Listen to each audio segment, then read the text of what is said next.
Pukul 2 dini hari, ponsel Dinda berdering.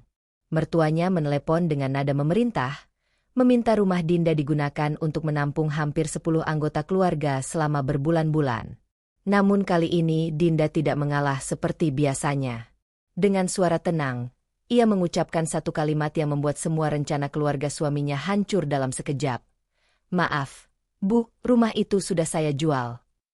Tidak ada yang menyangka bahwa perempuan yang selama bertahun-tahun dimanfaatkan dan dianggap akan selalu patuh itu ternyata telah menyiapkan balasan yang mengubah hidup semua orang. Sebelum kita lanjut, jangan lewatkan untuk absen di kolom komentar. Sebutkan kota tempat kalian menonton.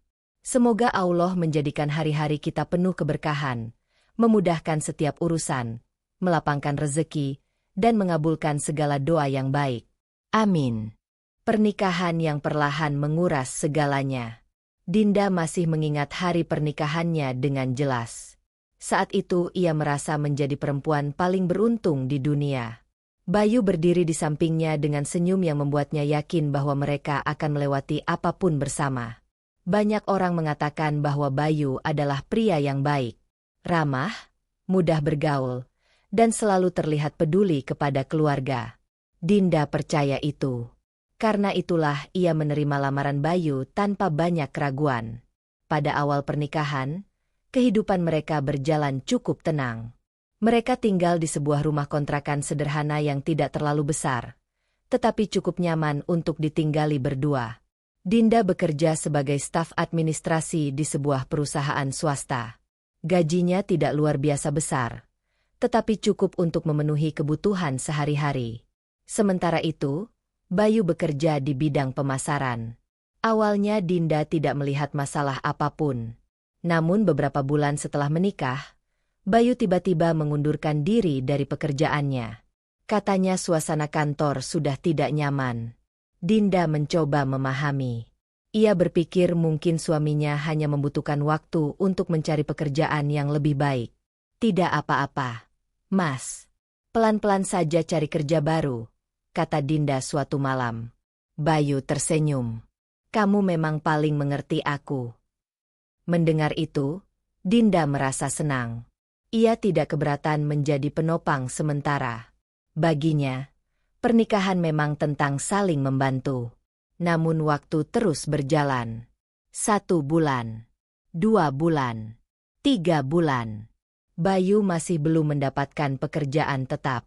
Kadang ia bekerja lepas selama beberapa minggu. Setelah itu berhenti lagi. Penghasilannya tidak pernah pasti. Akibatnya, sebagian besar kebutuhan rumah tangga mulai ditanggung oleh Dinda. Awalnya hanya tagihan listrik, kemudian air, lalu internet, belanja bulanan, biaya kendaraan, dan berbagai kebutuhan lain yang terus bertambah. Dinda mulai merasa lelah, tetapi ia masih berusaha berpikir positif.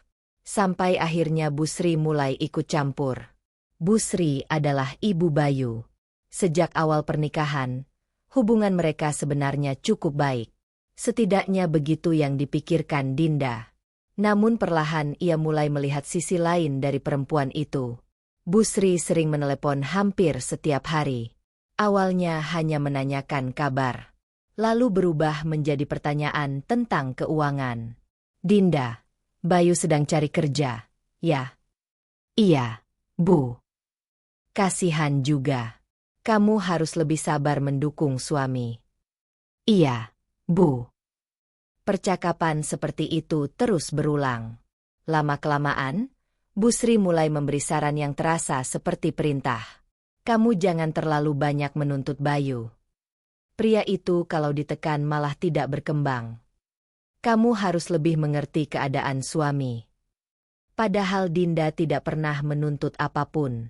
Ia hanya berharap Bayu memiliki pekerjaan yang stabil. Suatu sore, ketika Dinda baru pulang kerja, Bayu menyambutnya dengan wajah ragu. Ada yang mau aku bicarakan. Dinda meletakkan tasnya. Apa? Adikku butuh bantuan sedikit. Dinda menghela napas pelan. Berapa? Bayu terlihat lega karena Dinda tidak langsung menolak. Tidak banyak. Ternyata jumlahnya cukup besar untuk ukuran tabungan mereka saat itu. Dinda sempat terdiam. Ia sebenarnya ingin menolak. Namun Bayu terus membujuk. Keluarga sedang kesulitan. Aku janji nanti diganti. Kamu kan tahu kondisi mereka. Pada akhirnya Dinda mengalah. Ia mentransfer uang tersebut. Hari itu ia berpikir bantuan itu hanya terjadi sekali. Ternyata ia salah. Beberapa minggu kemudian ada kebutuhan lain. Setelah itu muncul lagi permintaan baru. Kadang untuk biaya sekolah keponakan. Kadang untuk kebutuhan usaha saudara. Kadang untuk biaya berobat kerabat. Permintaannya selalu berbeda. Tetapi sumber uangnya tetap sama. Dinda. Suatu malam, ia memberanikan diri berbicara kepada Bayu. Mas, aku merasa kita terlalu sering membantu. Bayu yang sedang bermain ponsel langsung mengangkat kepala. Maksudmu? Aku tidak keberatan membantu kalau memang darurat. Tapi hampir setiap bulan selalu ada permintaan. Wajah Bayu berubah. Kamu hitung-hitungan sama keluarga. Dinda terkejut. Aku bukan hitung-hitungan. Aku cuma khawatir kondisi keuangan kita. Bayu meletakkan ponselnya dengan keras. Itu keluargaku. Aku tahu. Kalau bukan kita yang bantu, siapa lagi? Dinda terdiam. Ia tidak ingin bertengkar. Namun malam itu ia mulai menyadari sesuatu. Setiap kali membahas uang, Bayu selalu menjadikan dirinya pihak yang salah. Seolah-olah membantu tanpa batas adalah kewajiban. Dan mempertanyakan keadaan keuangan dianggap sebagai dosa. Hari-hari berikutnya berjalan semakin berat. Dinda bekerja dari pagi hingga sore. Kadang harus lembur. Saat pulang, ia masih harus mengurus rumah. Sementara Bayu lebih banyak berada di rumah karena pekerjaannya tidak menentu. Yang membuat Dinda sedih bukanlah soal uang, melainkan kenyataan bahwa semua usahanya dianggap biasa saja. Tidak pernah ada ucapan terima kasih. Tidak pernah ada penghargaan. Yang ada justru tuntutan baru. Pada suatu akhir pekan, Busri datang berkunjung. Dinda memasak berbagai hidangan untuk menyambut mertuanya. Namun selama makan siang, Busri justru mulai mengkritik banyak hal. Rumahnya kurang rapi. Nanti kalau punya anak harus lebih rajin. Kamu juga jangan terlalu sibuk kerja. Dinda hanya tersenyum. Ia memilih diam. Tetapi komentar itu tidak berhenti. Ketika melihat Bayu sedang menonton televisi, Busri malah berkata dengan bangga. Bayu memang dari dulu tidak cocok kerja di bawah orang. Nanti juga dapat pekerjaan yang lebih bagus. Dinda menunduk. Kalimat itu terdengar sederhana. Namun ia tahu siapa yang sebenarnya sedang bekerja keras menjaga keuangan rumah tangga. Malam harinya, setelah Busri pulang, Dinda duduk sendirian di ruang tamu. Tubuhnya terasa lelah. Pikirannya juga penuh. Ia membuka aplikasi perbankan di ponselnya. Melihat jumlah tabungan yang terus berkurang. Padahal dulu ia memiliki banyak rencana. Membeli rumah. Membangun usaha kecil. Menyiapkan masa depan. Namun sedikit demi sedikit semuanya tertunda. Bukan karena keadaan darurat, melainkan karena terlalu banyak orang yang bergantung pada dirinya. Dinda menatap langit malam dari jendela. Untuk pertama kalinya sejak menikah, ia merasakan sesuatu yang belum pernah muncul sebelumnya. Keraguan. Ia mulai bertanya kepada dirinya sendiri. Apakah ini hanya masa sulit yang akan berlalu? Ataukah ini adalah gambaran kehidupan yang akan terus ia jalani di masa depan? Pertanyaan itu terus berputar di kepalanya. Dan tanpa ia sadari, itulah awal dari perubahan besar yang suatu hari akan mengubah seluruh hidupnya. Saat itu Dinda belum tahu bahwa masalah yang sedang ia hadapi sekarang hanyalah permulaan. Karena tekanan yang sebenarnya belum datang. Dan ketika hari itu tiba, ia akan dipaksa memilih antara mempertahankan pernikahannya atau menyelamatkan dirinya sendiri. Permintaan yang tidak pernah berakhir. Hari-hari setelah itu berjalan seperti biasa. Atau setidaknya terlihat biasa dari luar. Dinda tetap berangkat kerja setiap pagi dan pulang menjelang malam. Ia menjalani rutinitas yang sama sambil berusaha meyakinkan dirinya bahwa keadaan akan membaik. Namun harapan itu perlahan memudar. Bayu memang sempat mendapatkan pekerjaan baru. Sayangnya, pekerjaan itu hanya bertahan beberapa bulan. Alasannya selalu berbeda. Kadang karena lingkungan kerja tidak cocok. Kadang karena atasan dianggap terlalu banyak menuntut. Kadang karena gaji tidak sesuai harapan. Setiap kali berhenti bekerja, Bayu selalu memiliki pembelaan yang terdengar masuk akal. Dan setiap kali itu terjadi, Dinda kembali menjadi penopang utama rumah tangga. Awalnya ia masih mencoba memahami. Tetapi semakin lama, ia mulai merasa bahwa Bayu tidak benar-benar berusaha mempertahankan pekerjaannya. Suatu malam, saat mereka makan malam sederhana di ruang makan kecil kontrakan mereka, Dinda mencoba membicarakan hal itu dengan hati-hati. "Mas, pekerjaan yang kemarin kenapa berhenti lagi?" Bayu mengangkat bahu. "Aku tidak nyaman di sana." "Memangnya ada masalah?" "Atasannya terlalu banyak mengatur." Dinda menatap suaminya.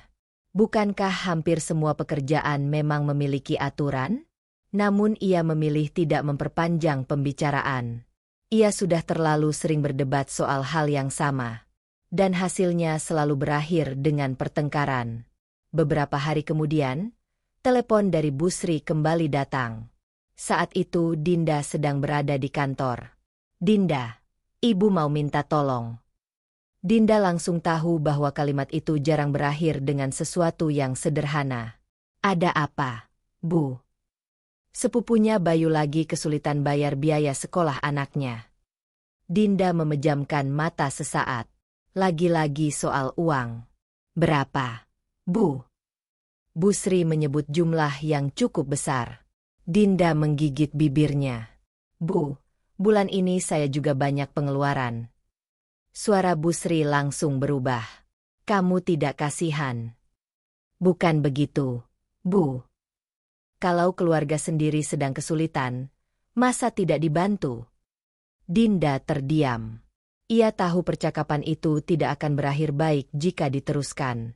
Pada akhirnya, ia kembali mengalah. Malam itu ia mentransfer uang tersebut. Saat memberitahu Bayu, ia berharap suaminya setidaknya memahami pengorbanannya. Namun yang ia dapatkan justru jawaban singkat. "Terima kasih. Aku tahu kamu pasti mau membantu." Dinda tersenyum tipis. Bukan karena bahagia, tetapi karena kecewa. Bayu bahkan tidak bertanya apakah dirinya keberatan. Seolah bantuan itu memang sudah seharusnya diberikan. Bulan berikutnya, permintaan lain datang. Kali ini dari paman Bayu yang membutuhkan biaya pengobatan. Setelah itu dari adik Bayu yang ingin memperbaiki motornya. Kemudian dari keponakan yang membutuhkan biaya kursus. Semua orang tampak nyaman meminta bantuan. Dan entah bagaimana, semua permintaan itu selalu berakhir di hadapan Dinda. Suatu sore, saat sedang membereskan dokumen kantor, Dinda menerima pesan dari sahabatnya, Maya. Mereka sudah berteman sejak kuliah. Maya adalah salah satu orang yang mengetahui sebagian kecil keadaan rumah tangganya. "Besok makan siang bareng," tulis Maya. Dinda langsung setuju. Ia merasa membutuhkan seseorang untuk diajak bicara. Keesokan harinya mereka bertemu di sebuah rumah makan sederhana dekat kantor. Maya langsung menyadari wajah lelah sahabatnya. "Kamu kelihatan capek." Dinda tersenyum hambar. "Mungkin memang capek." Maya menatapnya serius. "Masalah Bayu lagi?" Dinda mengangguk. Untuk pertama kalinya dalam beberapa bulan terakhir, ia menceritakan semuanya. Tentang permintaan uang yang terus berdatangan. Tentang Bayu yang selalu membela keluarganya. Tentang Busri yang terus ikut campur. Maya mendengarkan tanpa menyela. Setelah Dinda selesai bercerita, Maya menghela napas panjang. "Dinda, kamu sadar tidak?" "Sadar apa?" Kamu sedang dimanfaatkan. Kalimat itu membuat Dinda terdiam. Ia tidak suka mendengar kata tersebut. Karena jauh di dalam hatinya, ia sudah memikirkan hal yang sama. Aku cuma membantu keluarga. Maya menggeleng. Membantu itu sesekali. Kalau terus-menerus sampai kamu sendiri kesulitan, itu bukan membantu. Itu dimanfaatkan. Dinda tidak mampu membantah. Karena sebagian dirinya tahu Maya benar. Saat pulang ke rumah malam itu, ia mencoba memikirkan semua yang dikatakan sahabatnya. Namun pikirannya kembali terganggu ketika melihat Bayu duduk santai di ruang tamu. Televisi menyala. Ponsel berada di tangannya. Sementara Dinda baru saja pulang setelah bekerja seharian. Entah mengapa, pemandangan itu membuat dadanya terasa sesak. Ia masuk ke kamar tanpa banyak bicara. Beberapa minggu kemudian, kejadian lain membuat perasaannya semakin tidak nyaman. Saat menghadiri acara keluarga besar Bayu, Dinda mendengar percakapan yang tidak sengaja tertangkap telinganya. Saat itu ia sedang menuju dapur. Beberapa kerabat Bayu sedang berbincang di ruang tengah. Untung ada Dinda. Iya, keluarga Bayu jadi banyak terbantu. Kalau tidak ada Dinda, susah juga. Mereka tertawa kecil. Tidak ada yang terdengar jahat. Namun tidak ada juga yang terdengar menghargai. Mereka membicarakannya seperti seseorang yang memang harus menyediakan bantuan kapanpun diperlukan. Dinda berdiri diam selama beberapa detik, lalu memilih kembali ke halaman belakang. Untuk pertama kalinya, ia merasa seperti orang asing di tengah keluarga suaminya sendiri. Mereka mengenalnya. Mereka membutuhkan bantuannya. Tetapi tidak benar-benar peduli pada dirinya. Malam itu, sebelum tidur, Dinda membuka buku catatan kecil yang selama ini ia simpan di laci. Ia mulai menuliskan semua pengeluaran yang pernah ia keluarkan untuk keluarga Bayu. Transfer, pinjaman, bantuan, biaya darurat. Semua ia tulis satu persatu. Awalnya hanya untuk mengingat. Namun semakin banyak yang ia tuliskan, semakin terkejut dirinya sendiri. Jumlahnya jauh lebih besar daripada yang ia bayangkan. Dinda menatap halaman demi halaman yang mulai terisi. Dadanya terasa berat. Selama ini ia selalu menganggap bantuan itu kecil. Tetapi ketika semuanya dikumpulkan, nilainya ternyata sangat besar. Malam semakin larut. Bayu sudah tertidur. Dinda masih duduk di tepi tempat tidur sambil memandangi catatan tersebut. Perasaan yang selama ini berusaha ia abaikan kembali muncul. Ia mulai bertanya-tanya. Apakah keluarga Bayu benar-benar menganggapnya sebagai bagian dari keluarga? Ataukah mereka hanya melihatnya sebagai sumber bantuan yang tidak pernah menolak? Pertanyaan itu tidak mendapatkan jawaban malam itu. Namun satu hal mulai berubah. Jika sebelumnya Dinda selalu mengalah tanpa berpikir panjang, kini ia mulai memperhatikan setiap hal yang terjadi. Ia mulai mengingat, mencatat, mengamati. Dan tanpa disadari siapapun, benih keberanian mulai tumbuh dalam dirinya. Keberanian yang suatu hari nanti akan membuat seluruh keluarga Bayu terkejut. Karena perempuan yang selama ini selalu diam ternyata tidak akan diam selamanya. Rumah yang dibangun dengan pengorbanan. Setelah bertahun-tahun hidup hemat dan bekerja tanpa mengenal lelah, akhirnya Dinda berhasil mencapai salah satu impiannya. Ia membeli sebuah rumah. Bukan rumah mewah. Bukan pula rumah besar di kawasan elit. Namun rumah itu cukup nyaman untuk ditinggali. Memiliki beberapa kamar, halaman kecil di depan, serta lingkungan yang tenang. Bagi Dinda, rumah itu bukan sekadar bangunan. Rumah itu adalah hasil dari perjuangannya. Setiap lembur yang pernah ia jalani. Setiap pengeluaran yang ia tahan. Setiap keinginan pribadi yang ia tunda. Semua terbayar ketika ia memegang kunci rumah tersebut untuk pertama kalinya. Hari itu, Dinda menangis bahagia. Ia merasa akhirnya memiliki sesuatu yang benar-benar menjadi pencapaiannya. Bayu terlihat ikut senang. Setidaknya di awal. Wah, akhirnya kita punya rumah sendiri. Dinda tersenyum. Iya. Capek juga perjuangannya. Dinda hanya mengangguk. Ia tidak mengatakan bahwa sebagian besar perjuangan itu dilakukan sendirian. Ia tidak ingin merusak suasana. Beberapa minggu kemudian mereka resmi pindah. Hari-hari pertama terasa menyenangkan. Dinda mulai menata setiap sudut rumah dengan penuh semangat. Ia memilih warna cat, membeli beberapa perabot sederhana, mengatur ruang tamu sesuai keinginannya. Untuk pertama kalinya setelah menikah, ia merasa memiliki tempat yang benar-benar bisa disebut rumah. Namun kebahagiaan itu tidak berlangsung lama. Masalah mulai muncul ketika Busri datang berkunjung. Saat memasuki rumah, mata Busri langsung berkeliling ke segala arah. Ia mengamati ruang tamu, dapur, kamar, halaman. Seolah sedang menilai sesuatu. Rumahnya lumayan.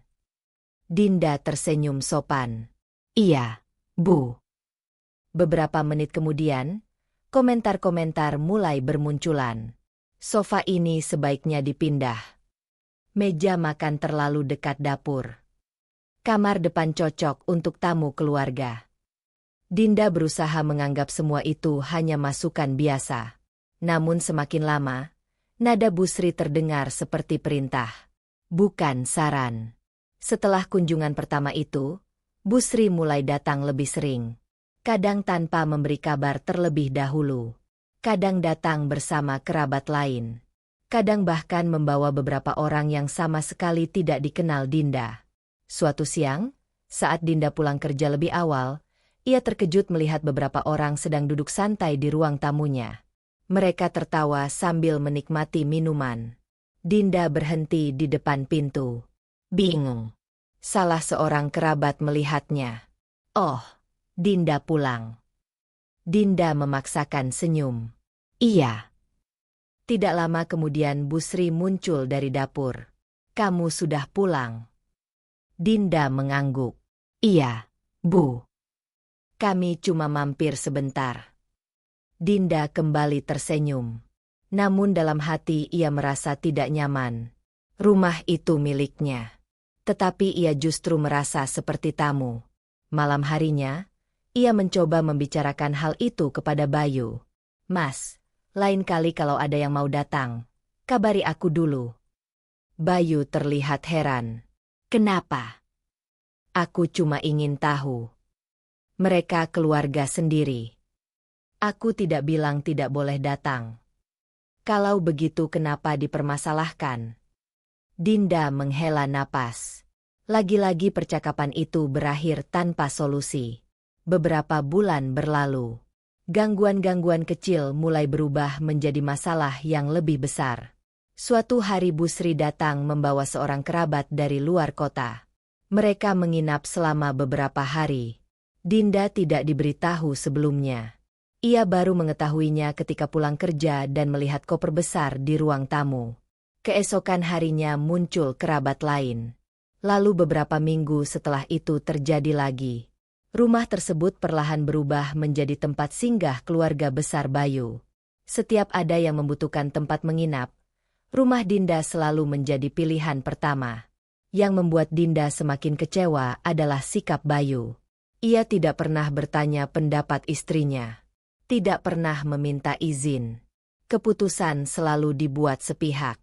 Suatu malam, Dinda akhirnya tidak bisa menahan diri. Mas, aku capek. Bayu yang sedang menonton televisi menoleh. Capek apa? Rumah ini terus dipakai orang. Mereka cuma menginap. Tapi selalu mendadak. Bayu menghela napas panjang. Dinda, jangan terlalu sensitif. Jawaban itu membuat Dinda terdiam. Sensitif. Kata itu lagi. Setiap kali ia menyampaikan keberatan, selalu ada alasan yang membuat perasaannya dianggap berlebihan. Malam itu Dinda masuk ke kamar lebih dulu. Ia duduk di tepi tempat tidur sambil menatap lemari. Pikirannya penuh. Rumah yang dulu begitu ia banggakan mulai kehilangan maknanya. Ia bekerja keras untuk mendapatkan ketenangan. Namun yang ia peroleh justru beban baru. Beberapa hari kemudian, kejadian lain kembali terjadi. Saat sedang sarapan, Bu Sri datang tanpa pemberitahuan. Ia langsung duduk di ruang makan. Kemudian berkata santai, "Kamar belakang nanti jangan dipakai dulu." Dinda mengernyit. "Maksudnya, Bu?" "Anaknya Pak Rudi mungkin tinggal beberapa minggu di sini." Sendok di tangan Dinda berhenti bergerak. "Beberapa minggu?" "Iya." Bu Sri menjawab seolah itu hal biasa. Dinda menoleh ke arah Bayu. Ia berharap suaminya mengatakan sesuatu. Namun Bayu hanya diam. Bahkan terlihat setuju. Untuk sesaat suasana menjadi hening. Dinda merasakan amarah yang perlahan naik ke permukaan. Namun ia kembali menahannya. Karena jika berbicara sekarang, pertengkaran pasti tidak bisa dihindari. Setelah Bu Sri pulang, Dinda langsung menemui Bayu. "Kamu sudah tahu soal itu?" Bayu mengangguk. "Sudah." "Kenapa tidak bicara dulu denganku?" "Karena tidak ada masalah." Dinda menatap suaminya tidak percaya. "Tidak ada masalah. Rumah ini cukup besar. Masalahnya bukan ukuran rumah." "Lalu apa?" Dinda menahan emosinya. "Masalahnya aku tidak pernah diajak mengambil keputusan." Bayu terlihat kesal. "Kamu terlalu membesar-besarkan. Keluargaku cuma butuh bantuan." Dinda memalingkan wajah. Percakapan itu kembali berakhir sia-sia. Malamnya, untuk pertama kali sejak rumah itu dibeli, Dinda membuka berkas-berkas kepemilikan yang ia simpan rapi di dalam lemari. Ia membaca setiap dokumen dengan teliti. Nama pemilik tertera jelas. Hanya satu nama. Namanya Dinda. Bukan Bayu. Bukan keluarga Bayu. Bukan siapapun selain dirinya. Ia menatap dokumen itu cukup lama. Lalu menyimpannya kembali. Ada perasaan aneh yang muncul di dalam dirinya. Perasaan yang belum pernah ada sebelumnya. Selama ini ia selalu berusaha menjadi istri yang baik. Selalu mengalah. Selalu membantu. Selalu menjaga perasaan semua orang. Namun tidak ada seorang pun yang tampaknya peduli pada perasaannya. Mereka menikmati hasil kerja kerasnya. Mereka menggunakan rumahnya. Mereka membuat keputusan atas miliknya. Dan semua itu dilakukan seolah-olah hal tersebut adalah hak mereka. Dinda berdiri di dekat jendela kamar. Memandang halaman rumah yang dulu begitu membuatnya bangga. Di luar, lampu jalan menyala redup. Suasana malam terasa tenang. Namun pikirannya justru semakin ramai. Untuk pertama kalinya, ia mulai mempertanyakan sesuatu yang selama ini tidak pernah berani ia pikirkan. Jika suatu hari nanti keadaan semakin buruk, apakah ia masih harus terus bertahan? Pertanyaan itu membuat dadanya berdebar. Karena jauh di dalam hati, Dinda mulai menyadari satu hal. Masalah yang ia hadapi bukan lagi soal uang. Bukan lagi soal keluarga. Melainkan tentang batas kesabaran yang perlahan mulai habis. Dan ia tidak tahu sampai kapan dirinya mampu terus menahan semuanya. Saat seseorang akhirnya melihat luka yang selama ini disembunyikan. Sejak kejadian demi kejadian di rumah itu, Dinda mulai berubah. Bukan berubah menjadi lebih keras. Bukan pula berubah menjadi orang yang suka marah. Ia hanya mulai lelah. Kelelahan itu tidak terlihat dari luar. Di kantor, ia tetap bekerja seperti biasa. Ia masih tersenyum kepada rekan kerja. Masih menyelesaikan tugas tepat waktu. Masih terlihat sebagai perempuan yang baik-baik saja. Namun setiap kali pulang ke rumah, perasaan sesak itu kembali muncul. Rumah yang dulu menjadi impiannya kini terasa seperti tempat yang menguras tenaga. Setiap hari selalu ada sesuatu yang membuat pikirannya tidak tenang. Kadang karena kedatangan kerabat tanpa pemberitahuan. Kadang karena permintaan bantuan yang terus berdatangan. Kadang karena sikap Bayu yang selalu menganggap semua masalah itu biasa.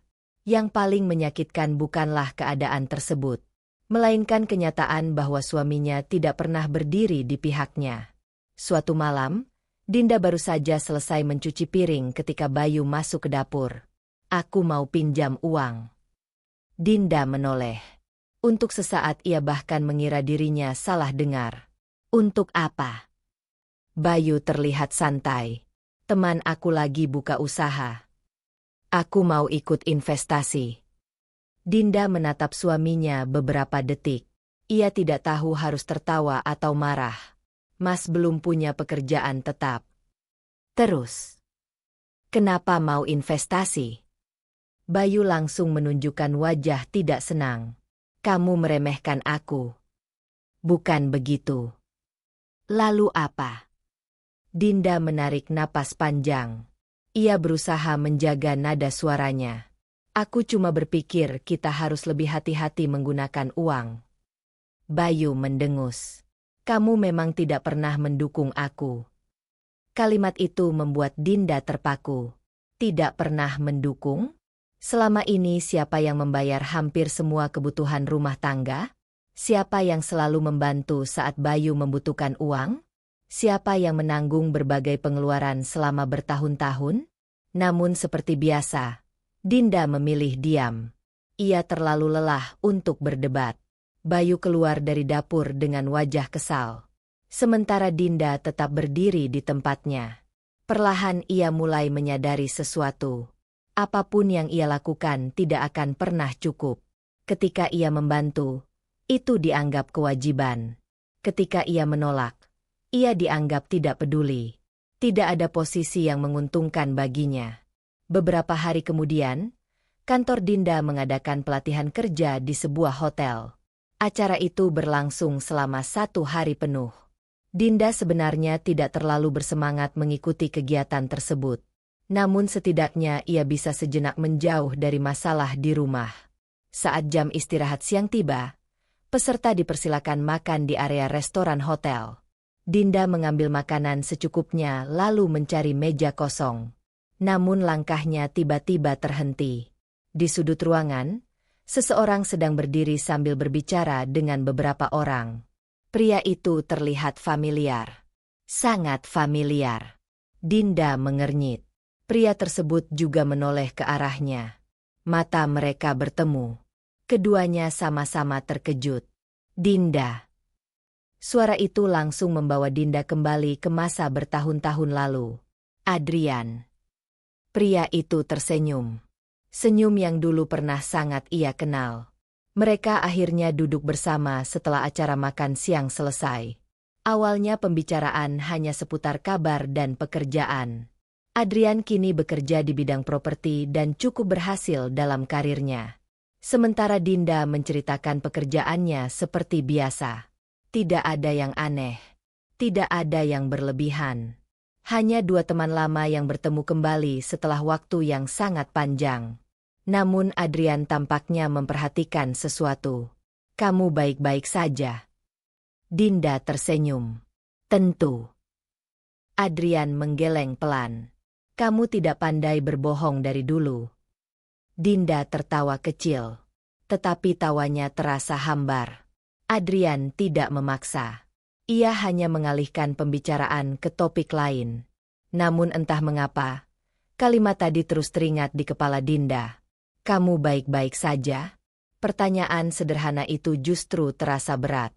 Karena sudah lama tidak ada yang benar-benar menanyakan keadaannya. Keesokan harinya, Adrian mengirim pesan. Hanya sapaan sederhana.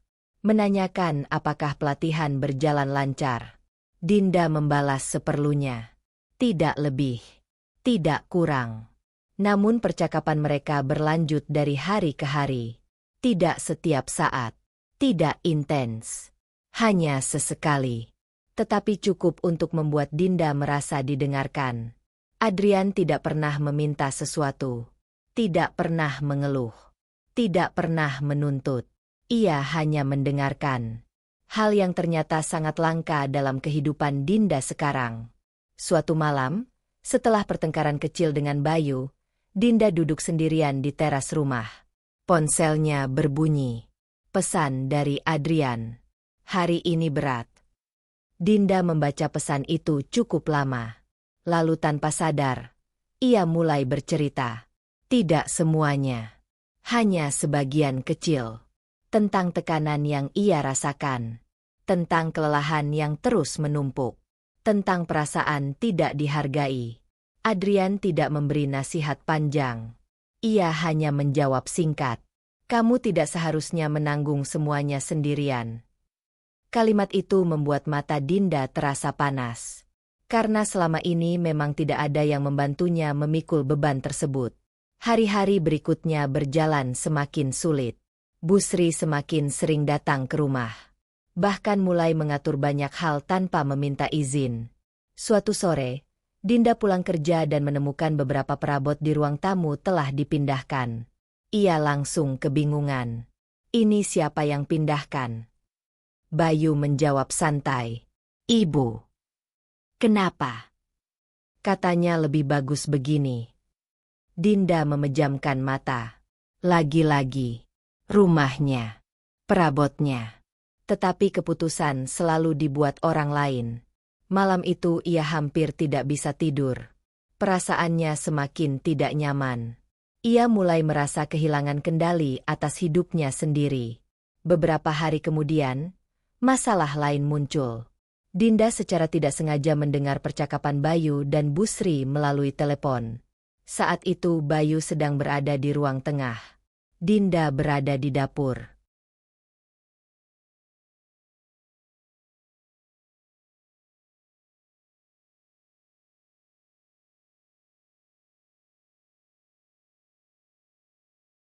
Suara mereka terdengar cukup jelas. Nanti rumah itu bisa dipakai kalau keluarga datang. Iya, Bu. Kalau ada yang butuh tinggal sementara juga tidak masalah. Iya. Dinda menghentikan aktivitasnya. Rumah itu. Rumah yang dibeli dengan uang hasil kerjanya. Rumah yang cicilannya berasal dari pengorbanannya. Mereka membicarakannya seolah milik bersama. Bahkan seolah milik keluarga besar. Tanpa pernah bertanya pendapatnya. Malam itu Dinda masuk ke kamar lebih awal. Ia duduk di tepi tempat tidur sambil memandangi dinding. Perlahan sebuah kesadaran mulai muncul. Selama ini ia terus berharap keadaan akan berubah. Berharap Bayu akan memahami dirinya.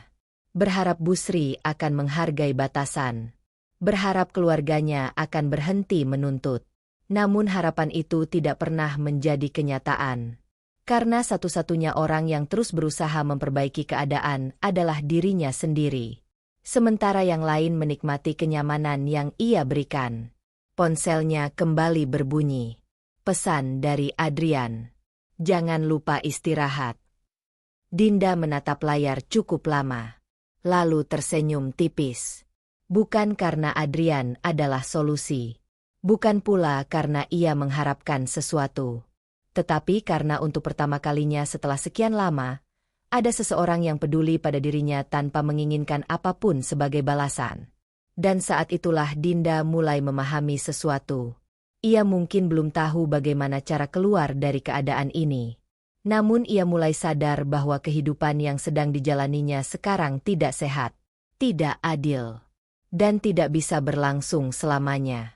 Sementara itu, tanpa diketahui siapapun, sebuah keputusan besar perlahan mulai terbentuk di dalam pikirannya.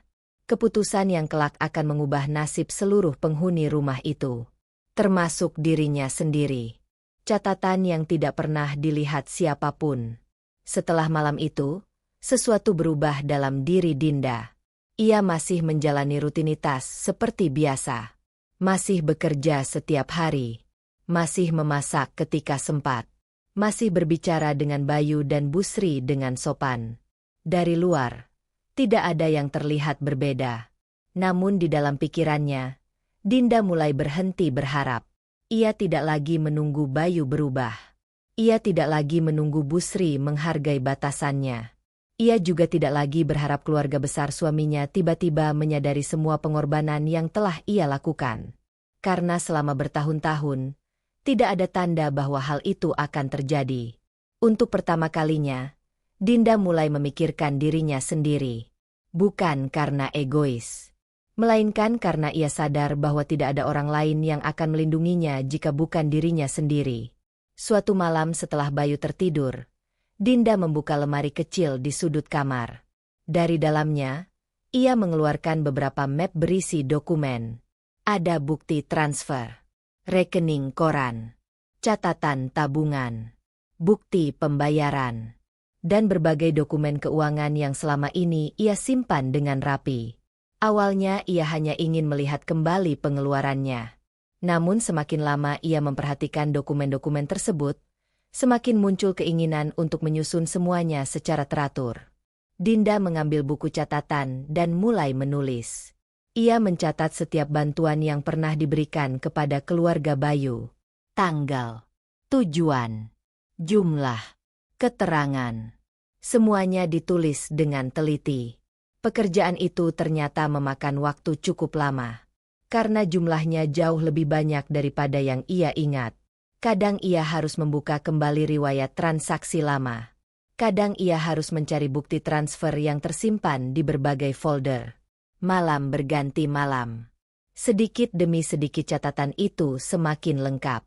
Dan setiap kali menemukan transaksi lama, Dinda selalu merasakan hal yang sama. Kecewa. Karena hampir semua pengeluaran besar dalam rumah tangga mereka berasal dari dirinya. Bukan hanya kebutuhan rumah tangga, tetapi juga kebutuhan keluarga besar Bayu.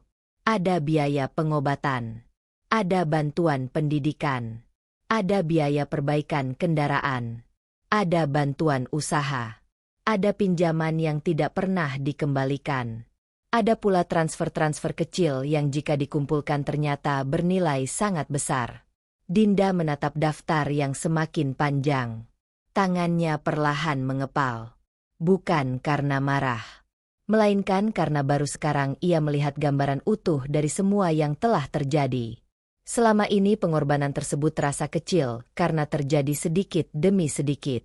Namun ketika semuanya dikumpulkan dalam satu catatan, kenyataannya sangat berbeda. Ia telah menghabiskan begitu banyak uang untuk orang-orang yang bahkan tidak pernah benar-benar menghargainya. Keesokan harinya, saat sedang bekerja, pikirannya masih dipenuhi catatan itu. Beberapa kali ia membuka file yang sedang disusunnya. Angka-angka terus bertambah. Dan setiap angka memiliki cerita.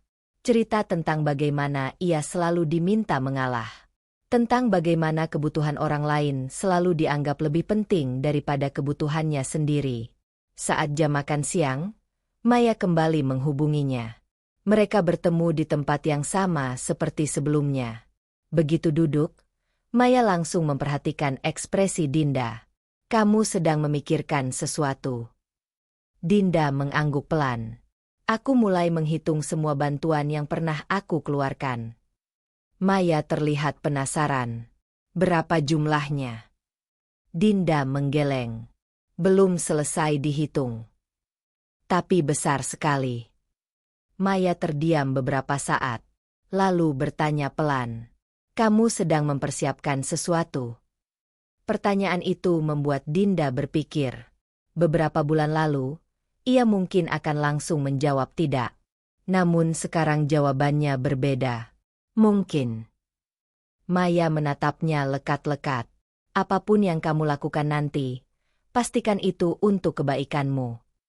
Dinda tersenyum tipis. Nasihat itu terdengar sederhana. Tetapi justru itulah yang selama ini tidak pernah ia lakukan. Selama bertahun-tahun, semua keputusan yang ia ambil selalu untuk orang lain.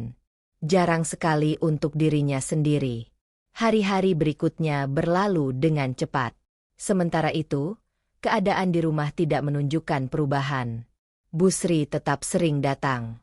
Keluarga Bayu tetap sering meminta bantuan. Dan Bayu tetap menjalani hidupnya tanpa banyak tanggung jawab. Suatu malam, saat Dinda baru selesai mandi, Bayu masuk ke kamar. "Aku butuh uang lagi." Dinda yang sedang mengeringkan rambut langsung menoleh. "Kali ini untuk apa?" Bayu tampak ragu. "Adik aku mau bayar uang muka kontrakan." Dinda memandang suaminya cukup lama. Biasanya ia akan langsung bertanya berapa jumlah yang dibutuhkan. Namun kali ini berbeda. Ia hanya diam. Bayu terlihat tidak nyaman. Kamu dengar tidak? Aku dengar. Lalu, Dinda duduk di tepi tempat tidur. Mas, kenapa semua orang selalu datang kepada kita kalau butuh uang? Bayu mengernyit. Karena mereka keluarga. Kenapa mereka tidak mencari cara lain? Kamu ini kenapa sih?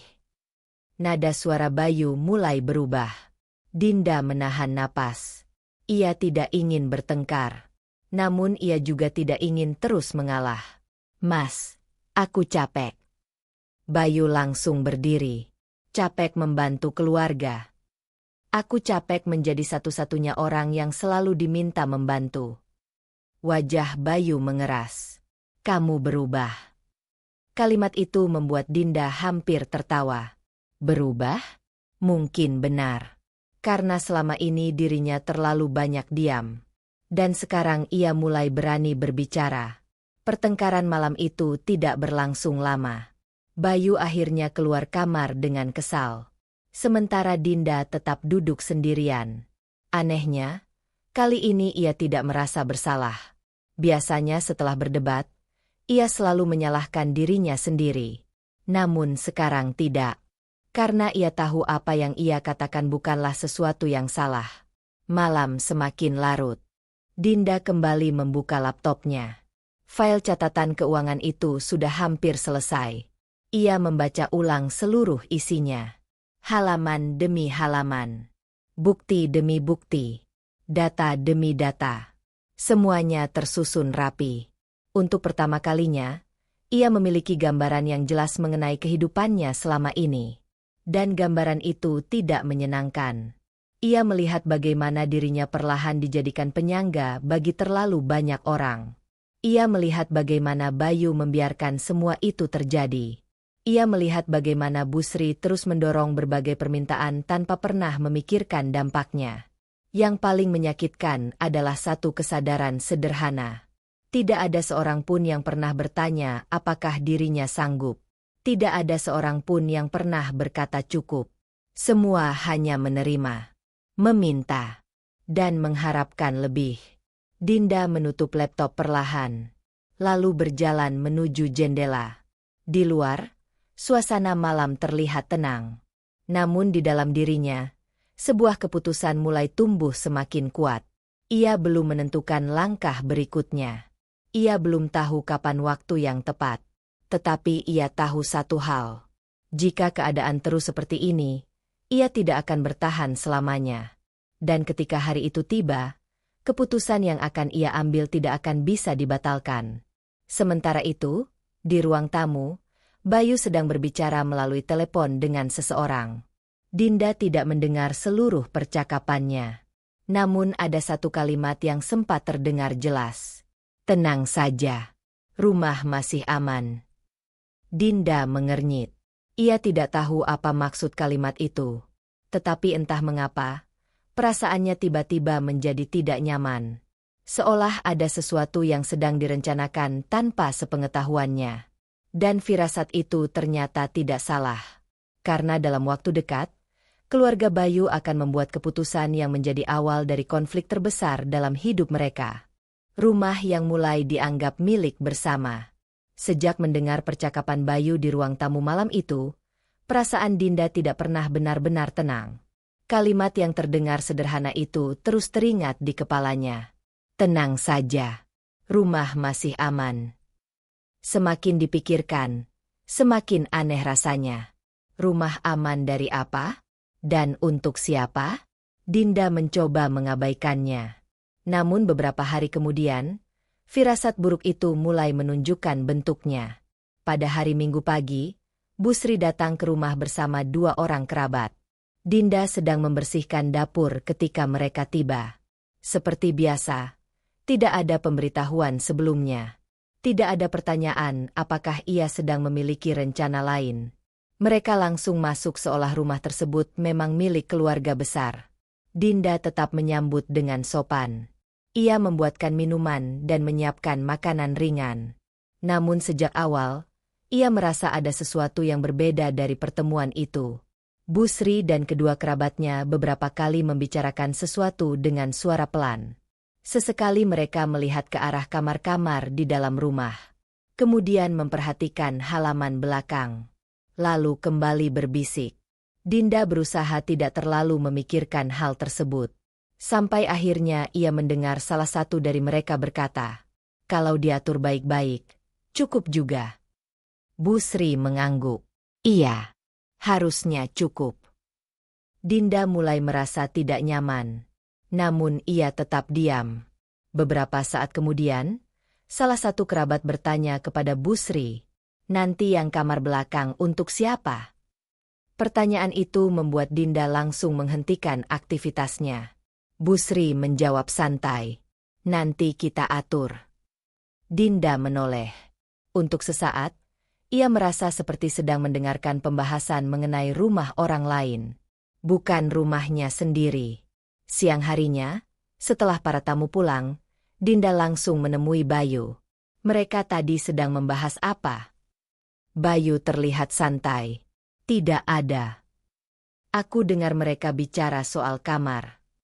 "Oh itu." Bayu kembali melihat ponselnya. "Tidak penting." Jawaban itu justru membuat Dinda semakin curiga. "Tidak penting bagaimana?" Bayu terlihat kesal. "Kamu kenapa jadi curiga terus?" "Aku cuma bertanya. Tidak ada yang perlu dipermasalahkan." Percakapan berakhir sampai di situ. Namun Dinda tidak mendapatkan jawaban yang ia cari. Malamnya, ia kembali membuka catatan keuangannya. Pekerjaan itu kini menjadi kebiasaan baru. Setiap kali pikirannya kacau, ia melihat kembali data-data yang sudah dikumpulkannya.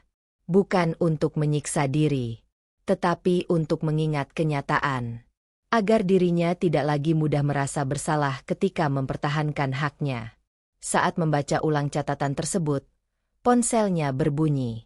Pesan dari Adrian. "Bagaimana harimu?" Dinda tersenyum tipis. Pertanyaan sederhana itu terasa jauh lebih tulus dibanding berbagai tuntutan yang ia dengar setiap hari. Mereka berbincang sebentar. Tidak lama. Namun cukup membuat suasana hati Dinda sedikit lebih baik. Sebelum percakapan berakhir, Adrian sempat bertanya, "Kamu terlihat sedang menghadapi sesuatu." Dinda membaca pesan itu beberapa saat, lalu membalas singkat, "Mungkin memang begitu." Adrian tidak memaksa. Ia hanya menjawab, "Kalau suatu saat ingin bercerita, aku siap mendengarkan." Kalimat itu membuat Dinda kembali terdiam. Sudah lama tidak ada orang yang menawarkan bantuan tanpa meminta imbalan. Hari-hari berikutnya berjalan dengan suasana yang semakin aneh. Bu Sri mulai lebih sering datang ke rumah. Kadang hanya beberapa menit, kadang berjam-jam. Yang membuat Dinda heran, setiap kunjungan selalu diakhiri dengan pembahasan mengenai ruang di dalam rumah. Tentang jumlah kamar, tentang kapasitas rumah, tentang siapa yang bisa tinggal di mana. Awalnya Dinda mencoba berpikir positif. Namun lama-kelamaan, ia mulai kehilangan kesabaran. Puncaknya terjadi ketika ia pulang lebih cepat dari kantor pada suatu sore. Begitu memasuki rumah, ia mendengar suara beberapa orang di ruang tamu. Ketika mendekat, ternyata Bu Sri sedang duduk bersama 3 kerabat lainnya. Mereka sedang melihat denah rumah yang digambar di atas selembar kertas. Dinda langsung berhenti melangkah. "Ada apa, Bu?" Semua orang menoleh. Untuk sesaat suasana menjadi canggung. Bu Sri buru-buru melipat kertas tersebut. Tidak ada. Dinda menatap mereka satu persatu. Jelas ada sesuatu yang sedang dibicarakan. Namun tidak seorang pun menjelaskan. Malam itu, rasa curiganya semakin kuat. Dan akhirnya, beberapa hari kemudian, ia mendapatkan jawabannya. Jawaban yang membuat darahnya mendidih. Saat itu Bayu sedang mandi. Ponselnya tertinggal di atas meja. Tiba-tiba sebuah pesan masuk. Layar menyala. Dinda sebenarnya tidak berniat membaca. Namun nama pengirim yang muncul membuat perhatiannya tertarik. Bu Sri. Isi pesan itu terlihat jelas di layar. Jangan lupa kabari Om Budi kalau rencana tinggal sementara di rumah kalian sudah hampir pasti. Jantung Dinda langsung berdegup lebih cepat. Ia membaca ulang kalimat itu. Tinggal sementara? Di rumah mereka? Rencana apa? Ketika Bayu keluar dari kamar mandi, Dinda langsung menunjukkan pesan tersebut. Apa maksudnya ini? Wajah Bayu berubah. Ia terlihat tidak nyaman. Pesan apa? Jangan pura-pura tidak tahu. Dinda menyerahkan ponsel itu. Bayu membaca beberapa detik, lalu menghela napas. Kamu baca pesan pribadi orang? Jawab pertanyaanku. Bayu terdiam. Itu sudah cukup menjadi jawaban. Dinda merasakan amarah yang selama ini ia tahan mulai naik ke permukaan. Ada rencana apa? Bayu akhirnya duduk. Sebetulnya belum pasti. Apa? Om Budi dan keluarganya mungkin akan datang dari luar kota. Mungkin. Bayu mengangguk. Berapa orang? Bayu terlihat ragu. Dan keraguan itu membuat Dinda semakin yakin bahwa jumlahnya tidak sedikit. Berapa orang, Mas? Bayu menarik napas panjang. Hampir 10. Dinda membeku. Hampir 10. Iya. Lalu mereka mau tinggal di sini? Untuk sementara. Berapa lama? Bayu tidak menjawab. Dinda mengulang pertanyaannya. Berapa lama? Kemungkinan beberapa bulan. Ruangan mendadak terasa sesak. Dinda tidak percaya dengan apa yang baru saja ia dengar. 10 orang. Beberapa bulan. Di rumah yang ia beli dengan uangnya sendiri. Dan semua itu direncanakan tanpa sepengetahuannya. Tanpa persetujuannya. Tanpa menghargai dirinya sedikit pun. Kapan kalian membicarakan ini? Bayu tidak menjawab. Sudah berapa lama? Beberapa minggu.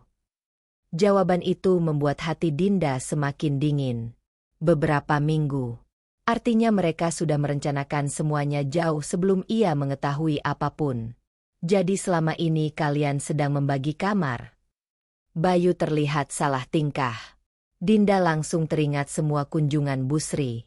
Semua pembicaraan aneh. Semua bisikan yang selama ini ia dengar. Ternyata semuanya berkaitan dengan rencana tersebut. Mereka benar-benar menganggap rumah itu milik bersama. Mereka benar-benar merasa berhak menentukan siapa yang akan tinggal di sana. Tanpa melibatkan pemilik rumah yang sebenarnya. Malam itu pertengkaran besar tidak terjadi. Bukan karena Dinda sudah memaafkan. Melainkan karena dirinya terlalu kecewa untuk berbicara. Ia masuk ke kamar dan mengunci pintu. Kemudian duduk sendirian dalam gelap. Pikirannya terus berputar. Semua kejadian selama beberapa tahun terakhir seakan tersusun menjadi satu gambaran besar. Ia akhirnya melihat semuanya dengan sangat jelas. Selama ini ia bukan bagian dari keluarga. Ia hanyalah seseorang yang dianggap bertanggung jawab menyediakan apa yang mereka butuhkan. Rumah, uang, bantuan, pengorbanan. Sementara haknya sendiri tidak pernah dihargai. Malam semakin larut. Dinda duduk tanpa bergerak. Lalu perlahan membuka laptopnya. Ia melihat kembali catatan keuangan yang sudah selesai disusun. Kemudian membuka dokumen kepemilikan rumah.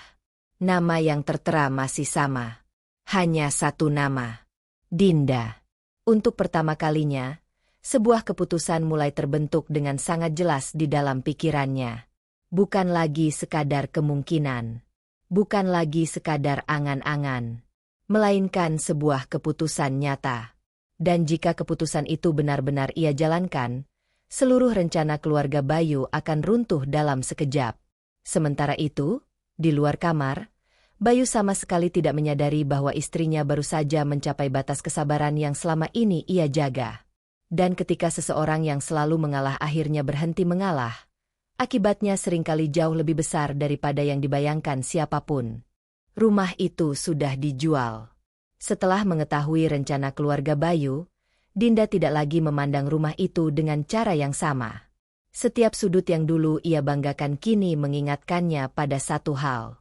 Tidak ada seorang pun di rumah ini yang benar-benar menghargai pengorbanannya. Yang mereka lihat hanyalah manfaat yang bisa mereka ambil. Beberapa hari setelah pertengkaran dengan Bayu, suasana rumah menjadi canggung. Mereka masih berbicara seperlunya. Namun hubungan mereka terasa semakin jauh. Bayu beberapa kali mencoba bersikap seolah tidak terjadi apa-apa. Tetapi Dinda tidak lagi memiliki tenaga untuk berpura-pura. Ia sudah terlalu lelah. Sementara itu, Bu Sri semakin sering menghubungi Bayu. Hampir setiap hari. Kadang melalui telepon, kadang melalui pesan. Dinda tidak tahu isi seluruh percakapan mereka. Namun ia bisa menebak topiknya. Rencana kedatangan keluarga dari luar kota. Rencana yang dibuat tanpa persetujuannya. Rencana yang menganggap rumah itu sebagai aset keluarga besar. Padahal kenyataannya tidak demikian. Di sela-sela kesibukannya bekerja, Dinda mulai menjalankan keputusan yang telah ia pikirkan selama berhari-hari. Ia menemui seorang agen properti. Pertemuan itu berlangsung sederhana. Tidak ada yang dramatis. Tidak ada keraguan. Karena jauh di dalam hatinya, Dinda sudah yakin. Rumah itu bukan lagi tempat yang memberinya ketenangan. Rumah itu justru menjadi sumber tekanan yang tidak pernah berhenti. Jika ia ingin memulai hidup baru, ia harus mengambil langkah yang berani. Dan langkah itu dimulai dari sana. Beberapa minggu berlalu. Proses yang diperlukan berjalan lebih cepat daripada yang ia perkirakan. Semua dokumen lengkap. Status kepemilikan jelas. Tidak ada hambatan berarti. Dinda menjalani semuanya tanpa memberitahu siapapun. Termasuk Bayu. Bukan karena ingin membalas dendam. Melainkan karena selama ini tidak ada satupun keputusan penting yang pernah melibatkan dirinya. Untuk pertama kalinya, ia membuat keputusan bagi hidupnya sendiri. Hari demi hari berlalu. Sementara itu, keluarga Bayu justru semakin yakin bahwa rencana mereka akan berjalan lancar. Suatu sore, saat Bu Sri datang ke rumah, Dinda mendengar pembicaraan mereka dari dapur. Nanti kamar depan untuk keluarga Om Budi. Iya, Bu. Kamar tengah bisa untuk anak-anak. Iya. Kalau kurang, ruang tamu bisa dipakai sementara. Mereka berbicara begitu santai. Seolah semuanya sudah pasti. Seolah pemilik rumah tidak perlu dimintai pendapat. Dinda hanya diam. Ia tidak lagi ingin berdebat. Karena sebentar lagi mereka akan mengetahui kenyataan yang sesungguhnya. Dan kenyataan itu akan menghancurkan semua rencana mereka. Hari yang ditunggu akhirnya tiba. Malam itu Dinda pulang dalam keadaan lelah. Ia baru saja menyelesaikan pekerjaan yang cukup berat di kantor. Setelah makan malam, ia masuk ke kamar dan mencoba beristirahat. Jam demi jam berlalu. Rumah mulai sunyi. Bayu sudah tertidur. Dinda juga hampir terlelap ketika suara ponselnya tiba-tiba berdering. Ia membuka mata perlahan. Layar menunjukkan pukul 2 dini hari. Nama Bu Sri muncul di layar. Dinda langsung merasakan firasat tidak enak. Dengan berat hati, ia mengangkat telepon tersebut. Halo, Bu. Suara Bu Sri terdengar bersemangat. Dinda, Ibu baru selesai bicara dengan Om Budi.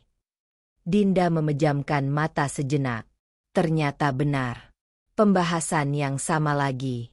Iya, Bu. Mereka jadi datang bulan depan. Dinda tidak menjawab. Bu Sri melanjutkan. Kamu harus mulai menyiapkan rumah. Menyiapkan apa, Bu? Kamar-kamarnya. Dinda duduk tegak di atas tempat tidur. Kamar. Iya. Mereka akan tinggal cukup lama. Dinda menarik napas panjang. Berapa lama? Mungkin beberapa bulan. Jawaban itu terdengar begitu ringan. Seolah beberapa bulan bukan waktu yang panjang. Seolah menampung banyak orang di rumah bukan sesuatu yang perlu dibicarakan terlebih dahulu. Lalu berapa orang yang datang, Bu? Om Budi, istrinya, anak-anaknya, menantunya. Bu Sri berhenti sebentar. Kemudian melanjutkan. Kalau semuanya datang, sekitar 10 orang. Dinda memejamkan mata. Meskipun sudah mengetahui rencana itu sebelumnya, mendengarnya langsung tetap membuat dadanya panas. 10 orang. Beberapa bulan. Di rumahnya. Tanpa izin. Tanpa persetujuan. Tanpa rasa hormat. Dinda. Suara Bu Sri terdengar dari seberang telepon. Kamu dengar? Iya, Bu. Nanti jangan sampai membuat keluarga malu. Dinda membuka matanya perlahan. Untuk pertama kalinya dalam bertahun-tahun, tidak ada rasa takut dalam dirinya. Tidak ada keinginan untuk mengalah. Tidak ada dorongan untuk menyenangkan semua orang. Yang tersisa hanya ketenangan. Ketenangan yang lahir setelah terlalu lama terluka. Maaf, Bu. Suara Dinda terdengar datar. Apa? Mereka tidak bisa tinggal di rumah ini. Hening. Beberapa detik berlalu tanpa suara. Kemudian Bu Sri bertanya dengan nada tinggi. Maksud kamu? Mereka tidak bisa tinggal di sini. Kenapa? Karena akhirnya saat itu tiba. Saat yang selama ini terus mendekat. Saat ketika Dinda berhenti mengalah. Karena rumah ini sudah saya jual. Sunyi. Benar-benar sunyi. Dinda bahkan sempat mengira telepon terputus. Namun beberapa detik kemudian terdengar suara Bu Sri yang bergetar. Kamu bilang apa? Rumah ini sudah saya jual. Kamu bercanda. Tidak. Tidak mungkin. Dinda menatap dinding kamar. Tatapannya tenang. Prosesnya sudah selesai. Terdengar suara napas berat dari seberang. Kemudian suara Bu Sri berubah menjadi teriakan. Kamu tidak boleh melakukan itu. Bayu yang tertidur langsung terbangun. Ia duduk dengan wajah bingung. Dinda tetap memegang telepon. Kenapa tidak boleh, Bu? Itu rumah keluarga. Kalimat itu membuat Dinda tersenyum pahit. Rumah keluarga? Akhirnya kata-kata yang selama ini tersembunyi keluar juga. Rumah keluarga yang mana, Bu? Itu rumah kalian. Tidak. Bu Sri terdiam. Dinda melanjutkan. Rumah itu atas nama saya. Suara Bu Sri semakin panik. Kamu tetap harus meminta izin. Izin kepada siapa? Keluarga. Untuk pertama kalinya, Dinda tidak menahan apa yang selama ini ia pendam. Keluarga yang mana, Bu? Keluarga yang tidak pernah membantu membayar cicilan. Keluarga yang tidak pernah ikut membeli rumah itu.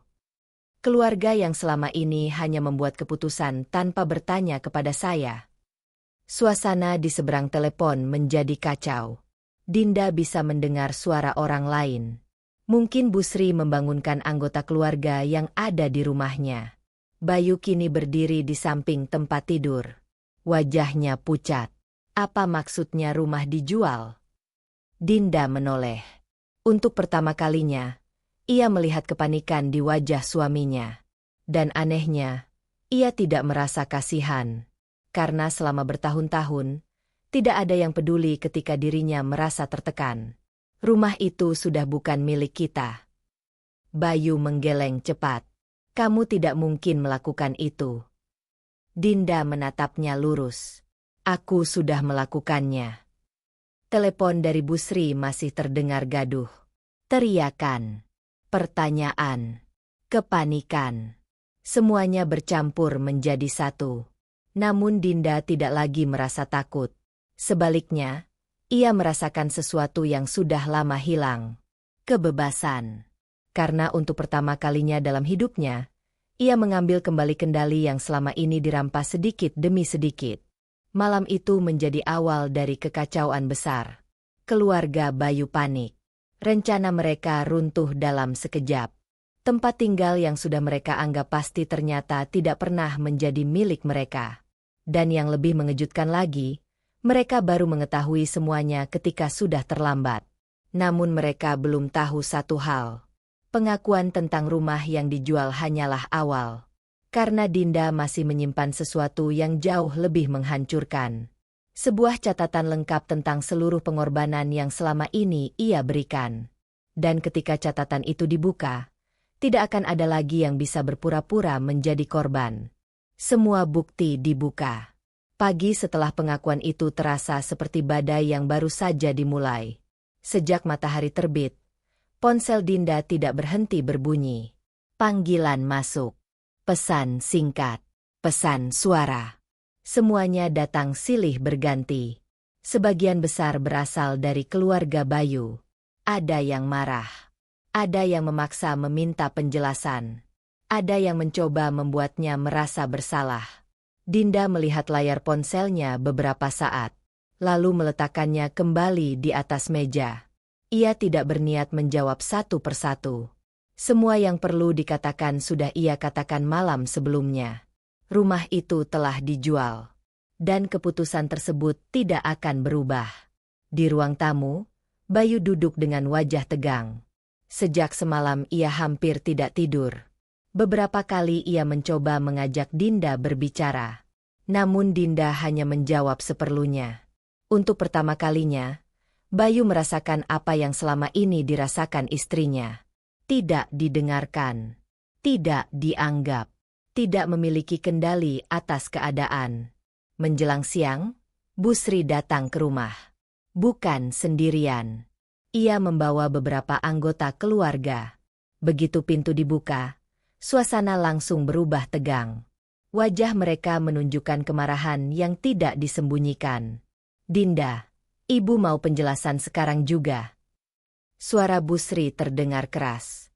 Dinda tetap tenang. Ia mempersilakan mereka masuk. Satu persatu mereka duduk di ruang tamu. Ruangan yang biasanya sunyi kini terasa penuh tekanan. Salah seorang kerabat langsung membuka pembicaraan. Kamu sudah keterlaluan. Yang lain ikut menimpali. Keputusan sebesar itu harus dibicarakan. Kamu mempermalukan keluarga. Kamu egois. Kalimat demi kalimat terus berdatangan. Tidak ada yang bertanya mengapa Dinda mengambil keputusan tersebut. Tidak ada yang ingin memahami alasannya. Mereka hanya marah karena rencana mereka gagal. Dinda mendengarkan semuanya tanpa menyela. Sampai akhirnya Busri berkata, kalau memang ada masalah, kenapa tidak dibicarakan baik-baik? Kalimat itulah yang membuat Dinda akhirnya mengangkat kepala. Tatapannya menyapu seluruh orang yang ada di ruangan. Kemudian ia bertanya pelan. Baik-baik seperti apa, Bu?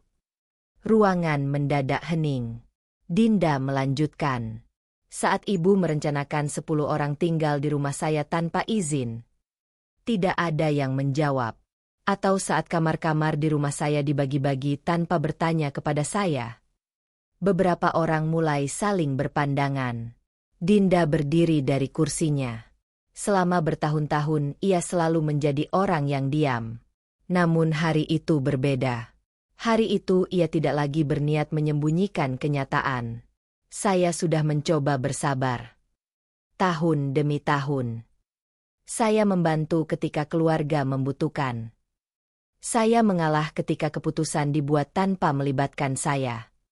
Saya diam ketika hak saya diabaikan. Tapi tidak ada yang pernah berhenti meminta. Wajah Busri mulai berubah.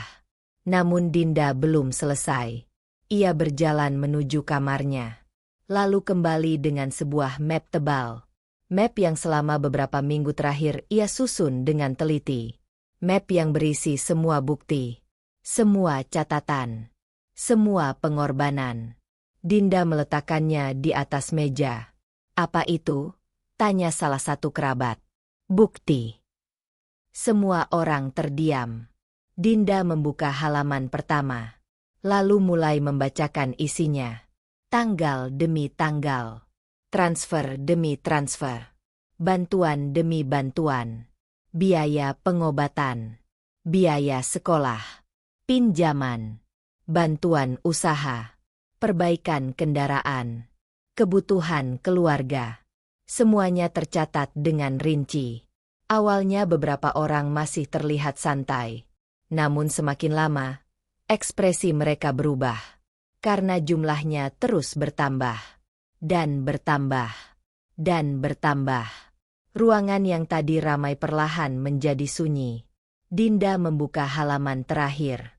Kemudian menyebutkan jumlah keseluruhannya. Total bantuan yang saya keluarkan selama ini mencapai lebih dari 76 juta rupiah. Tidak ada suara. Tidak ada bantahan. Tidak ada yang mampu berbicara. Bahkan Bayu terlihat terkejut. Seolah baru menyadari besarnya pengorbanan yang selama ini dilakukan istrinya. Busri menatap catatan itu dengan wajah pucat. Beberapa kerabat mulai menunduk. Karena sebagian nama mereka tercatat di dalam daftar tersebut. Dinda memandang mereka satu persatu. Sekarang saya ingin bertanya. Tidak ada yang menjawab. Siapa di antara kalian yang pernah menawarkan bantuan kepada saya? Sun. Siapa yang pernah bertanya apakah saya sanggup? Sun. Siapa yang pernah mengatakan cukup? Tidak ada jawaban. Karena mereka semua tahu jawabannya. Tidak ada. Selama ini mereka hanya menerima, meminta, dan berharap lebih banyak lagi. Untuk pertama kalinya, kenyataan itu tidak bisa disembunyikan. Salah seorang kerabat akhirnya mencoba membela diri. Itu kan bantuan sukarela. Dinda langsung menatapnya. Sukarela. Pria itu tidak menjawab. Sukarela berarti bisa menolak. Saya tidak pernah diberi ruang untuk menolak. Kalimat itu menghantam ruangan seperti palu. Karena semua orang tahu itu benar. Setiap kali Dinda mencoba keberatan, ia selalu dianggap tidak peduli. Setiap kali ia mencoba mempertahankan haknya, ia selalu dianggap egois. Hari itu, semua pola tersebut terbuka dengan jelas. Bayu yang sejak tadi diam akhirnya berbicara. Dinda. Namun Dinda mengangkat tangan. Ia belum ingin mendengar apapun. Tidak, Mas. Bayu kembali terdiam. Dinda memandang suaminya. Pria yang dulu ia nikahi dengan penuh keyakinan. Pria yang dulu ia percaya akan menjadi pasangan hidupnya. Tetapi pria itu juga yang selama bertahun-tahun membiarkannya menanggung semuanya sendirian. Yang paling menyakitkan bukanlah soal uang, melainkan soal pengkhianatan. Karena Bayu melihat semuanya. Bayu tahu semuanya. Namun tetap memilih diam. Busri akhirnya mencoba melunakkan suasana. Kita masih bisa membicarakan ini.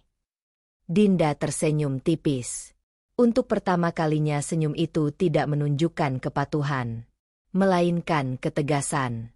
Saya sudah terlalu lama mencoba membicarakannya. Tidak ada yang bisa membantah. Karena itu memang benar. Hari itu tidak ada penyelesaian. Tidak ada permintaan maaf yang tulus. Tidak ada pengakuan atas kesalahan yang telah terjadi. Yang ada hanyalah keheningan. Keheningan yang muncul ketika semua orang akhirnya dipaksa melihat kenyataan. Sore harinya, satu persatu mereka meninggalkan rumah. Tidak lagi berteriak. Tidak lagi menuduh. Tidak lagi menyalahkan. Mereka pergi dengan wajah yang jauh berbeda dari saat datang. Setelah pintu tertutup, rumah kembali sunyi. Dinda duduk sendirian di ruang tamu. Perasaannya tidak lega. Tetapi juga tidak sedih. Ia hanya merasa selesai. Selesai menyembunyikan luka. Selesai memikul beban yang bukan miliknya. Selesai menjadi orang yang selalu mengalah. Di sisi lain ruangan, Bayu masih duduk diam. Wajahnya terlihat lebih tua dari biasanya. Seolah baru menyadari bahwa semua yang selama ini dianggap biasa ternyata telah menghancurkan pernikahan mereka sedikit demi sedikit. Namun bagi Dinda, kesadaran itu datang terlambat. Karena jauh di dalam hatinya, sebuah keputusan lain sudah mulai terbentuk. Keputusan yang tidak lagi berkaitan dengan rumah. Tidak lagi berkaitan dengan uang. Melainkan tentang masa depan. Tentang apakah ia masih ingin menjalani hidup bersama seseorang yang tidak pernah benar-benar berada di sisinya. Dan sementara Bayu masih berusaha memahami apa yang sedang terjadi, Dinda diam-diam sudah melangkah menuju babak baru dalam hidupnya. Babak yang akan mengungkap satu rahasia besar lainnya. Rahasia tentang siapa sebenarnya pembeli rumah itu. Dan mengapa orang tersebut rela membantu dirinya tanpa meminta apapun sebagai balasan. Akhir dari luka. Awal dari kehidupan baru. Hari sidang terakhir akhirnya tiba. Pagi itu, Dinda bangun lebih awal dari biasanya. Ia berdiri di depan cermin cukup lama. Bukan karena gugup. Bukan karena ragu. Melainkan karena ia sedang menyadari sejauh apa dirinya telah melangkah. Beberapa bulan sebelumnya, ia masih hidup dalam tekanan yang tidak pernah berhenti. Ia masih berusaha menyenangkan semua orang. Masih berusaha mempertahankan rumah tangga seorang diri. Masih percaya bahwa jika dirinya terus bersabar, semuanya akan membaik. Namun hari itu, ia berdiri sebagai perempuan yang berbeda. Perempuan yang akhirnya memilih dirinya sendiri. Perjalanan menuju pengadilan terasa tenang. Tidak ada lagi rasa takut. Tidak ada lagi keraguan. Semua keputusan sudah diambil. Semua proses sudah dijalani. Yang tersisa hanyalah penutup dari bab lama dalam hidupnya. Ketika sidang selesai dan keputusan dibacakan, Dinda hanya duduk diam. Tidak menangis. Tidak tersenyum. Ia hanya menarik napas panjang. Lalu mengembuskannya perlahan. Selesai. Akhirnya selesai. Pernikahannya dengan Bayu resmi berakhir. 4 tahun perjuangan, pengorbanan, dan luka akhirnya menjadi bagian dari masa lalu. Saat keluar dari ruang sidang, langit terlihat cerah. Entah mengapa, langkah Dinda terasa jauh lebih ringan. Seolah ada beban besar yang selama ini menempel di pundaknya dan akhirnya terangkat. Tidak jauh dari pintu keluar, ia melihat Adrian berdiri menunggu. Pria itu tidak membawa bunga, tidak membawa hadiah, tidak melakukan hal yang berlebihan. Ia hanya tersenyum ketika melihat Dinda. Sudah selesai. Dinda mengangguk. Sudah. Adrian menghela napas lega. Lalu sekarang. Dinda tersenyum kecil. Sekarang aku mulai hidup lagi. Untuk pertama kalinya setelah sekian lama, senyum itu benar-benar tulus. Beberapa minggu kemudian, Dinda resmi pindah ke apartemen kecil yang telah ia siapkan. Tempat itu tidak besar. Jauh lebih kecil dibanding rumah yang dulu ia miliki. Namun sejak hari pertama menempatinya, Dinda langsung merasakan sesuatu yang sudah lama hilang. Ketenangan. Tidak ada orang yang datang tanpa izin. Tidak ada telepon yang berisi tuntutan. Tidak ada perdebatan tentang uang. Tidak ada keputusan yang dibuat tanpa melibatkannya. Apartemen itu sederhana. Tetapi setiap sudutnya terasa damai. Untuk pertama kalinya setelah bertahun-tahun, Dinda bisa pulang ke rumah tanpa merasa cemas. Ia mulai menikmati hal-hal kecil yang dulu sering terabaikan. Membaca buku di sore hari. Menonton film favoritnya. Memasak makanan yang ia sukai. Atau sekadar menikmati secangkir kopi sambil melihat pemandangan dari balkon. Hal-hal sederhana itu ternyata mampu menghadirkan kebahagiaan yang selama ini hilang. Sementara itu, kehidupan Bayu berjalan sangat berbeda. Setelah perceraian, ia kembali tinggal bersama Busri. Hubungan mereka juga tidak sebaik dulu. Tekanan dari keluarga besar yang sebelumnya ditanggung Dinda kini beralih kepada mereka. Permintaan bantuan tetap datang. Masalah keluarga tetap muncul. Dan untuk pertama kalinya, mereka harus menghadapinya tanpa bergantung kepada Dinda. Bayu mulai menyadari betapa besar peran mantan istrinya selama ini. Tagihan yang dulu selalu terbayar tepat waktu. Bantuan yang selalu tersedia ketika dibutuhkan. Masalah yang selalu terselesaikan. Semuanya tidak pernah terjadi dengan sendirinya. Semuanya ada karena kerja keras Dinda. Sayangnya, kesadaran itu datang ketika semuanya sudah terlambat. Busri pun menghadapi kenyataan yang tidak mudah. Banyak anggota keluarga yang dulu begitu dekat mulai menjaga jarak. Beberapa bahkan menyalahkannya karena ikut campur terlalu jauh dalam rumah tangga anaknya. Perlahan-lahan, ia mulai memahami bahwa tidak semua keputusan yang pernah diambilnya adalah keputusan yang benar. Namun waktu tidak bisa diputar kembali. Sementara itu, kehidupan Dinda terus bergerak maju. Karirnya berkembang dengan baik. Pekerjaannya semakin stabil. Tabungannya mulai bertambah. Dan yang paling penting, kesehatan mentalnya jauh lebih baik dibanding sebelumnya. Maya menjadi salah satu orang yang paling bahagia melihat perubahan tersebut. Suatu sore mereka bertemu di sebuah kafe.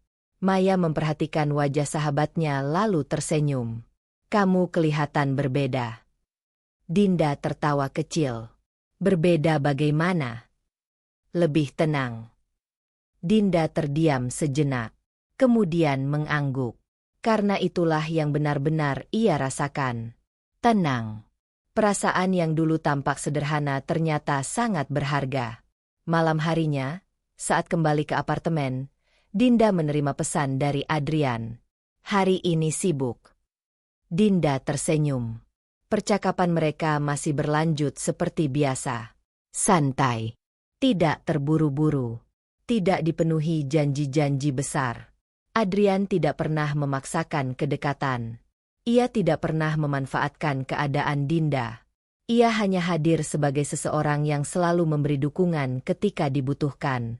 Dan justru karena itulah Dinda merasa nyaman. Hubungan yang dibangun tanpa tekanan terasa jauh lebih sehat dibanding apapun yang pernah ia alami sebelumnya. Beberapa bulan kemudian, Dinda duduk di balkon apartemennya pada suatu pagi. Matahari baru saja terbit. Udara terasa sejuk. Di tangannya terdapat secangkir kopi hangat. Ia memandang langit yang perlahan berubah terang.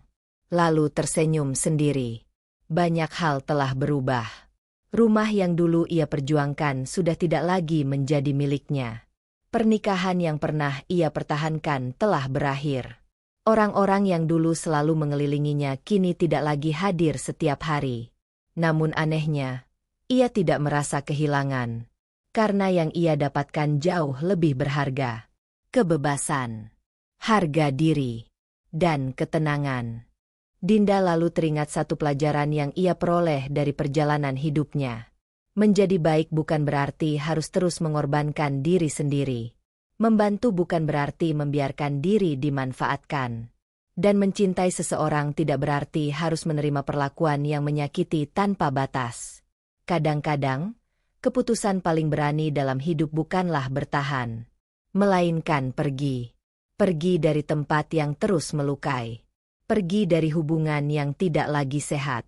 Pergi demi memberi kesempatan kepada diri sendiri untuk hidup lebih baik. Dinda menyesap kopinya perlahan. Senyumnya semakin lebar. Untuk pertama kalinya setelah waktu yang sangat lama, ia tidak memikirkan masalah. Tidak memikirkan tuntutan.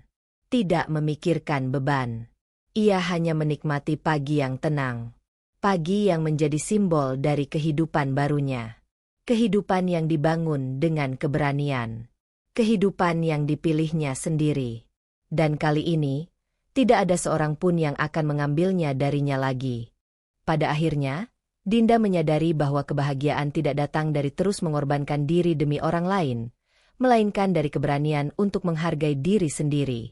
Setelah bertahun-tahun hidup dalam tekanan, ia akhirnya menemukan ketenangan, kebebasan, dan kesempatan untuk memulai hidup yang lebih baik. Kini, masa lalu yang penuh luka telah ia tinggalkan, dan masa depan yang lebih cerah terbentang di hadapannya. Kalau kalian berada di posisi Dinda, apakah kalian akan bertahan lebih lama atau mengambil keputusan yang sama? Tulis pendapat kalian di kolom komentar.